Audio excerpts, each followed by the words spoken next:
సత్యం నిత్యం సఫలం జనగణ మంగళదాయకుడా ఘనమగు చరితల నాయకుడా పలుతరములు మము పరిపాలించర స్వామికుడా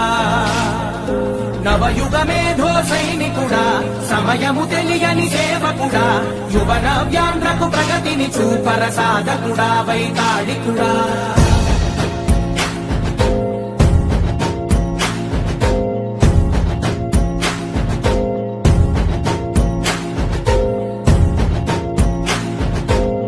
ప్రతి ఇల్లు నిన్నే నిన్నే పిలిచింది ప్రతి గడప నీకే స్వాగతం అంటోంది